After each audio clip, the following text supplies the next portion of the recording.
하나님의 뜻에 부름받은 자들의 삶의 능력은 어떤 것일까요? 오늘 본문을 통해서 다윗에게 주신 하나님의 약속의 능력을 함께 보겠습니다.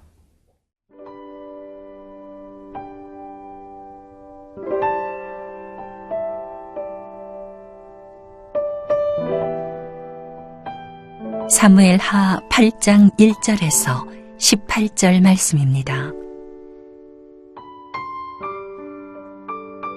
그 후에 다윗이 블레셋 사람들을 쳐서 항복을 받고 블레셋 사람들의 손에서 메대감마를 빼앗으니라.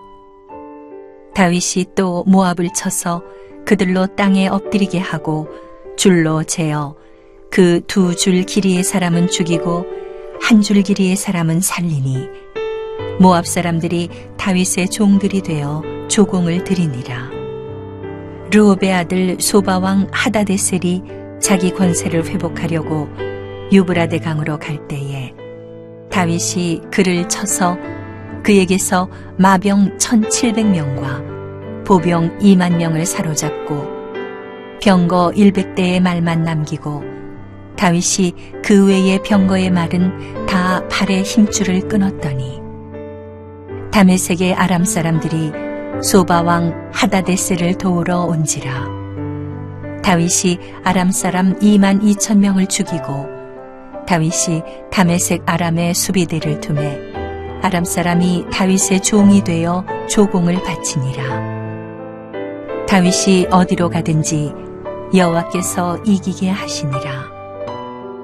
다윗이 하다데셀의 신복들이 가진 금 방패를 빼앗아 예루살렘으로 가져오고 또 다윗 왕이 하다데셀의 고을 베다와 베로데에서 매우 많은 놋을 빼앗으니라. 하맛 왕 도이가 다윗이 하다데셀의 온 군대를 쳐서 무찔렀다 함을 듣고 도이가 그의 아들 요람을 보내 다윗 왕에게 문안하고 축복하게 하니 이는 하다데셀이 도이와 더불어 전쟁이 있던 터에 다윗이 하다데셀을 쳐서 무찌름이라.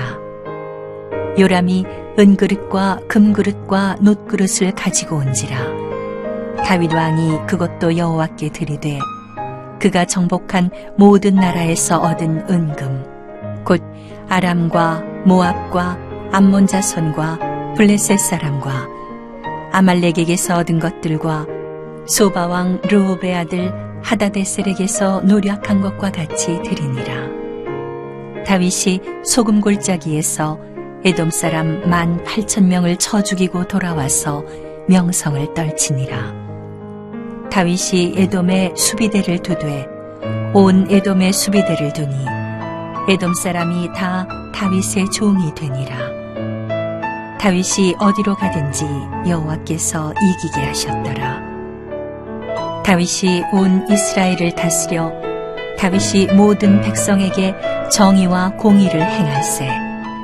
스루야의 아들 요압은 군사령관이 되고 아일롯의 아들 여호사밧은 사관이 되고 아히두베의 아들 사독과 아비아달의 아들 아히멜렉은 제사장이 되고 스라야는 서기관이 되고 여호야다의 아들 브나야는 그렛 사람과 블렛 사람을 관할하고 다윗의 아들들은 대신들이 되니라. 다윗은 이제 모든 지파로부터 왕으로 인정을 받았습니다. 그리고 나서 오늘 본문은 다윗이 그 일을 통하여 어떻게 하나님의 통일 왕국을 이루었는지에 대한 전쟁사를 기록하고 있습니다. 1절부터 14절의 내용은 다윗의 모든 전쟁에 대한 의미를 적고 있는데요. 4가지의 전투를 특별히 적고 있습니다. 첫 번째는 다윗과 블레셋, 두 번째는 다윗과 모압, 세 번째는 다윗과 소바왕, 네 번째는 다윗과 다메섹 시리아의 전투입니다. 이 전투의 모든 내용을 낱낱이 읽어보면 다윗이 그 모든 나라를 정복했고 조공을 받았고 그리고 그들을 또 소유하게 되어졌다라는 사실을 기록합니다. 오늘 그 모든 내용이 주는 의미가 무엇일까요? 첫 번째는 이 네 가지의 전투의 의미는 이스라엘을 기점으로 동, 서, 남, 북, 전방위적인 영토의 확장이 일어났다는 사실입니다. 그것은 국가적으로나 외교적으로 혹은 영적으로 하나님의 약속이 이제 구체적으로 실현되고 있다. 그런 증거입니다. 두 번째 의미는 무엇일까요? 이 다윗이 정복한 모든 나라는 사실 과거에 이스라엘을 끊임없이 침략하고 이스라엘을 포로로 잡아갔던 강대국들이었습니다. 근데 이제 하나님의 약속이 다윗에게 이루어지자 오히려 다윗과 이스라엘의 소유가 되어지는 역전의 현상을 하나님께서 보여주십니다. 그 얘기는 무엇일까요? 이제 하나님의 뜻이 인간들의 힘의 논리와는 상관없이 성취되고 있다라는 것입니다. 사랑하는 성도 여러분, 저와 여러분이 사회생활을 할 때 우리는 많은 사람들과의 힘의 논리로 때로는 위축되고 때로는 두렵고 때로는 이것이 옳은 것일까? 내가 과연 이 일을 잘 돌파할 수 있을까라는 두려움을 갖게 되어지죠. 그래서 우리는 사람도 두려울 때가 있고 일이 두려울 때도 있습니다. 오늘 이 다윗을 통하여 기억하십시오. 객관적인 상황은 자신들보다 강대국이었지만 하나님의 약속이 주어졌고 그 약속을 실천하려는 믿음을 가진 다윗 때문에 하나님은 상식과 객관적인 정보와 상관없이 하나님의 권능을 그의 백성들에게 이루어 주십니다. 오늘 중요한 건 저와 여러분의 인생에 하나님의 약속과 그 약속에 대한 순종하려는 믿음이 있는가, 그것이 우리의 인생의 기적을 결정합니다. 다윗의 마음에는 아브라함의 언약, 그리고 사무엘하 7장 8절에서 16절에 우리가 함께 묵상했듯이 다윗의 언약을 그는 놓지 않았습니다. 하나님의 약속을 기초로 한 인생은 절대 실패하거나 넘어지지 않습니다. 오늘 우리는 무엇을 붙잡고 사느냐가 우리의 인생의 질을 결정하게 되어집니다. 또한 다윗에게 주셨던 약속, 네가 내 약속을 순종하면 너는 어디 가든지 지지 않을 것이다. 오늘 그 부분을 다윗은 시편 24편 8절에 이렇게 회상하며 기록합니다. 하나님께서는 전쟁에 능하신 분이다. 많은 사람들은 성공하면 성공할수록 자기가 한 줄 알죠. 그러나 다윗은 전쟁에서 승리하면 승리할수록 하나님이 이 전쟁을 이기신 분이시다라는 고백을 했고, 그래서 하나님의 영광의 왕이고 모든 하나님의 뜻을 따르는 자들에게 그 영광을 나눠주신다고 말씀하셨죠. 그러한 전쟁에 능하신 분을 모시고 사는 성도들의 마음의 태도에 대해서 또한 시편 24편 4절에 다윗은 이렇게 기록하고 있습니다. 손이 깨끗해야 되고 마음을 허탄한 데 두지 말아야 되고 거짓 맹세하지 말아야 된다. 하나님 앞에서나 사람 앞에서나 예배자의 마음을 갖고 우리에게 주어진 삶을 성실하게 주의 뜻을 이루려고 살아가야 된다. 그 얘기를 했습니다. 예수님께서도 요한복음 16장 33절에 이렇게 얘기하셨죠. 이것을 너희에게 이름은 너희로 내 안에서 평안을 누리게 하려 함이라. 세상에서는 너희가 환난을 당하나 담대하라. 내가 세상을 이기었다. 오늘 주의 약속이 있을 때 우리는 세상을 이기는 담대한 승리가, 평안이 주어집니다. 오늘 그 평안과 승리가 있는 저와 여러분이 되기를 축복합니다.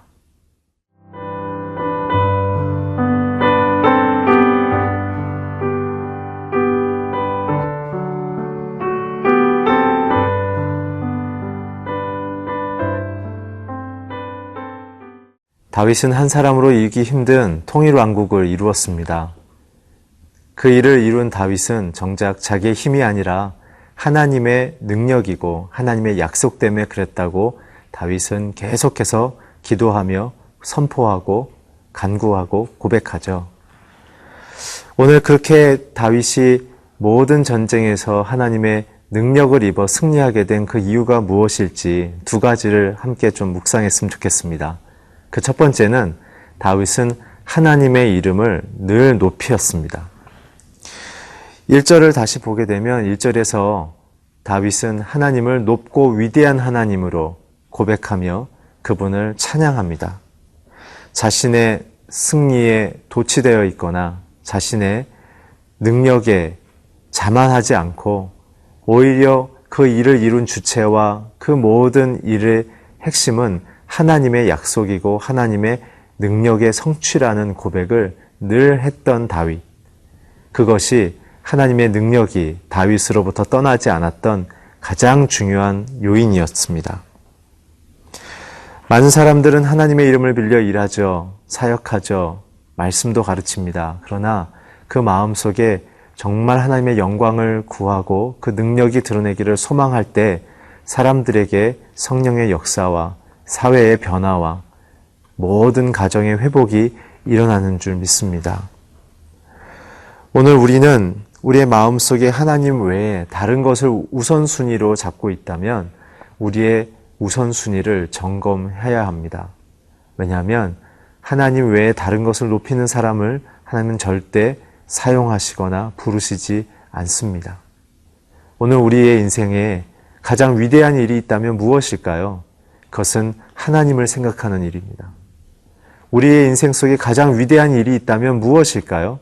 그것은 하나님을 위한 일을 행하는 것입니다. 오늘 우리의 마음속에 그 놀라운 위대한 일과 위대한 분과 동행하기 위해서는 그분이 누구이신지를 늘 묵상하고 그분의 뜻을 날마다 내 마음에 가장 높게 헤아리며 살아가야 합니다. 다윗의 인생의 가장 중요한 핵심 가치는 여호와는 나의 목자라는 고백이었죠. 인생의 주도권이 늘 하나님께 있었다는 사실입니다. 그리고 그 주도권 속에 하나님의 가르침과 뜻을 목숨을 걸지언정 절대로 뒤로 물러서지 않고 하나님의 뜻 안에 늘 자기를 두었습니다. 그래서 역사가 그를 기억하게 된 것이고 더 중요한 것은 하나님이 다윗을 기억하십니다. 오늘 저와 여러분의 인생 속에 하나님의 뜻을 가장 높일 때 우리는 사회 속에 또한 영원하신 하나님 앞에 기억을 받게 되는 것이죠. 두 번째는 무엇입니까? 다윗은 하나님의 공의를 이루는데 최선을 다하여 실천했습니다. 사실 공의, 이 justification, 이것은 우리 안에서 만들어낼 수 없습니다. 공의는 죄가 없어야 하고 율법을 완전하게 만족시켜야 되기 때문에 그렇죠. 그래서 다윗은 날마다 자기를 낮추고 하나님의 뜻을 자기의 마음속에 채우려고 했던 것입니다. 오늘 다윗이 그런 것을 실천할 때 나의 마음의 결정 속에서 자신을 지우고 하나님의 뜻을 두었던 것도 공의의 능력을 선포하기 위해서 그랬습니다. 다윗은 어떻게 그 공의를 실천했습니까? 자신의 원수였던 사울을 장사 지낸 길르앗과 야벳 사람들에게 상을 주었죠. 사울의 손자인 무비보셋에게서도 상을 주고 또한 모든 재산을 돌려주었습니다. 그러나 사울을 죽였다고 말한 아말렉 소년과 사울의 아들인 이스보셋을 죽인 레갑과 바하나는 엄벌을 처하고 죽여버렸죠. 다윗은 자신과의 감정과 관계의 논리가 아니라 하나님의 공의 앞에 모든 것을 판단하며 자기도 그 안에서 순종하는 인생을 살았습니다. 다윗의 마음은 늘 하나님 중심이었습니다. 그것이 공의의 영향력입니다. 사랑하는 성도 여러분, 저와 여러분에게 있어서 가장 영광스러운 인생의 흔적이 무엇일까요? 그것은 이 공의로운 하나님의 뜻을 실천하며 사는 것입니다. 그럴 수만 있다면 얼마나 위대한 인생을 살 수 있겠습니까? 오늘 저와 여러분의 인생에 그 하나님을 높이며 공의를 따라 사는 다윗과 같은 놀라운 인생의 능력이 주어지기를 주의 이름으로 축원합니다. 기도하겠습니다. 하나님, 우리 안에는 아무것도 없지만 주의 능력과 주의 공의를 채우셔서 하나님의 뜻을 우리에게 드러내기 원하시는 귀한 약속을 감사드립니다. 오늘 주님과 함께 그 능력의 인생을 살게 하여 주시옵소서. 예수 그리스도의 이름으로 기도했습니다. 아멘.